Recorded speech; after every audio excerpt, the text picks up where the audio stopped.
Welcome to the Vitality Equation, exploring research in health and well-being one paper at a time. I'm excited about today's topic, which really dives into the interconnectedness of our bodies and how we can influence our health through lifestyle. I mean, doesn't that excite you guys? Absolutely. I'm always fascinated by research that highlights the power of personalized interventions. It's not just about a one-size-fits-all approach, is it? It's about understanding the nuances of individual needs and how those needs play out in our bodies, especially when we're thinking about something complex like gut-lung interaction and asthma. Definitely. And the link between the gut and the lungs, that's something I find super interesting, especially when we think about the impact of diet, exercise, and sleep. It all works together. You can't just address one thing in isolation. It's a holistic approach, I think, is key. Exactly. And that paper we're diving into today, the role of personalized nutritional interventions in supporting healthy gut-lung interactions for preventing and managing asthma, a longitudinal study examining the interplay of dietary components, microbiome, and respiratory health outcomes. It really underscores that. It's a mouthful, I know, but it gets to the heart of how much our gut microbiome, influenced by our diet, impacts our respiratory health and asthma. Right, the gut-lung axis is becoming such a hot topic in research. It's amazing to think that what we eat can have such a direct impact on our breathing.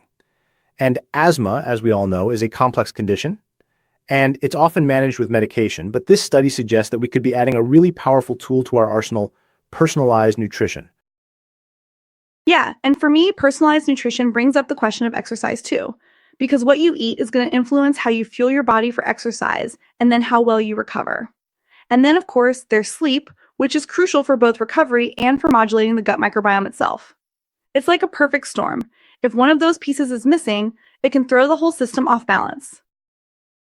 Okay, so let's dig into the specifics of the study. What were some of the key dietary components that researchers focused on, and how did they relate to changes in the gut microbiome and improvements in respiratory health outcomes for asthma patients? From what I remember, they looked at a range of things. We're talking about things like fiber intake, specifically soluble and insoluble fiber, and how those impact the diversity and abundance of beneficial gut bacteria. They also examined the role of specific nutrients, like vitamin D and omega-3 fatty acids, which are known for their anti-inflammatory properties. And of course, they considered the impact of processed foods, sugars, and other things that can negatively influence the gut microbiome. hmm And the microbiome analysis is fascinating. I think they were looking at specific bacterial species and their relative abundance, right? So things like bifidobacterium and lactobacillus are generally considered beneficial, and they can help to reduce inflammation and improve gut barrier function. And then on the other hand, they probably track the presence of bacteria that are associated with inflammation and dysbiosis, which is an imbalance in the gut microbiome. Right, and that dysbiosis is really key when you're talking about asthma, because a disrupted gut microbiome can lead to increased intestinal permeability, leaky gut, as some people call it, which allows inflammatory molecules to enter the bloodstream and travel to the lungs, exacerbating asthma symptoms. It's almost like your gut is sending distress signals directly to your lungs. Exactly. And these inflammatory molecules, cytokines and other mediators, can trigger airway inflammation, bronchoconstriction, and mucus production, all of which contribute to asthma exacerbations. So by targeting the gut microbiome through dietary interventions, we can potentially reduce the systemic inflammation and improve lung function. And it's not just about adding good bacteria, it's about creating an environment where those good bacteria can thrive. So things like prebiotics, which are non-digestible fibers that feed beneficial gut bacteria, are also really important. They're like fertilizer for your gut garden, you know? That's a great analogy. So based on the study, what kind of dietary recommendations would you make to someone with asthma, keeping in mind that personalization is key? Well, first and foremost, I'd emphasize the importance of a whole foods, plant-based diet rich in fruits, vegetables, and whole grains. That's going to provide the fiber and nutrients needed to support a healthy gut microbiome.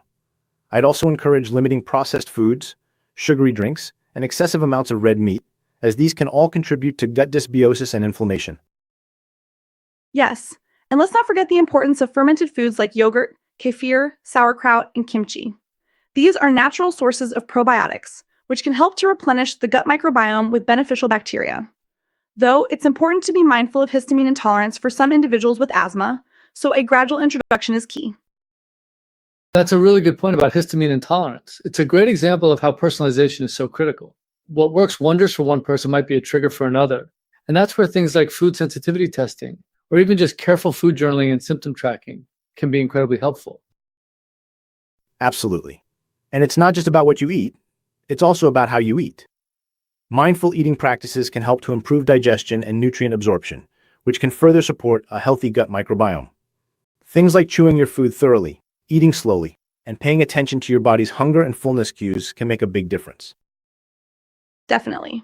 And mindful eating can also help to reduce stress, which is another important factor to consider in asthma management. Stress can negatively impact the gut microbiome and exacerbate asthma symptoms. So, incorporating stress-reducing practices like meditation, yoga, or spending time in nature can be really beneficial. You're so right, Sarah. It's all interconnected. I mean, think about it. If you're stressed, you're more likely to reach for unhealthy comfort foods, which can further disrupt your gut microbiome and worsen your asthma. It's a vicious cycle. And that's where cognitive behavioral therapy CBT techniques can come in handy. CBT can help individuals identify and challenge negative thought patterns and behaviors that contribute to stress and unhealthy eating habits. By reframing these thoughts and behaviors, people can make healthier choices that support both their mental and physical well-being, including their gut health and respiratory health. Yes, and that's where exercise comes back in. Regular physical activity has been shown to reduce stress, improve mood, and boost the immune system, all of which can benefit asthma management. Exercise can also help to improve lung function and reduce airway inflammation. Of course, it's important to choose exercises that are appropriate for your individual fitness level and asthma severity, and to always have your rescue inhaler on hand. Exactly. And even the type of exercise can be personalized. For some people, high intensity interval training, HIIT might be a great way to improve cardiovascular fitness and lung capacity. But for others, gentler forms of exercise like yoga or swimming might be more suitable, especially if they have exercise-induced asthma. Thinking about exercise-induced asthma reminds me of a client I worked with who was a runner. She found that cold air was a major trigger for her asthma symptoms. So, we worked together to develop a breathing technique that she could use during her runs to help keep her airways open. It involved diaphragmatic breathing and pursed lip breathing, which helped to slow down her breathing and reduce the risk of hyperventilation. That's a great example of how to personalize exercise for asthma, because even something as simple as breathing techniques can make a huge difference. And then there's the whole question of sleep. Poor sleep can weaken the immune system, increase inflammation, and disrupt the gut microbiome, all of which can worsen asthma symptoms. So, prioritizing good sleep hygiene is crucial. What does good sleep hygiene look like in this context? Well, it starts with creating a regular sleep schedule, going to bed and waking up at the same time each day, even on weekends. It also involves creating a relaxing bedtime routine, like taking a warm bath, reading a book, or listening to calming music. And it's important to make sure your bedroom is dark, quiet, and cool, and to avoid caffeine and alcohol before bed. And from a cognitive perspective, it's about training your mind to associate your bed with sleep. Avoid using your bed for activities like watching TV, working, or using your phone. If you can't fall asleep after 20 minutes, get out of bed and do something relaxing until you feel sleepy, then go back to bed. This helps to break the association between your bed and wakefulness. That makes so much sense. So we've talked about diet, exercise, sleep, and stress management. How did the study specifically measure improvements in respiratory health outcomes? What were the key metrics they tracked? I believe they looked at a few different things. Lung function tests, like forced expiratory volume in 1 second FE1, and forced vital capacity FEZ, which measure how much air you can exhale and how quickly you can exhale it. They also likely tracked asthma control scores, which are based on questionnaires that assess asthma symptoms, medication use, and quality of life. And probably also markers of inflammation in the blood, like C-reactive protein, SARI-RP, and interleukin-6 IL-6. These are indicators of systemic inflammation, which, as we discussed, can contribute to asthma exacerbations.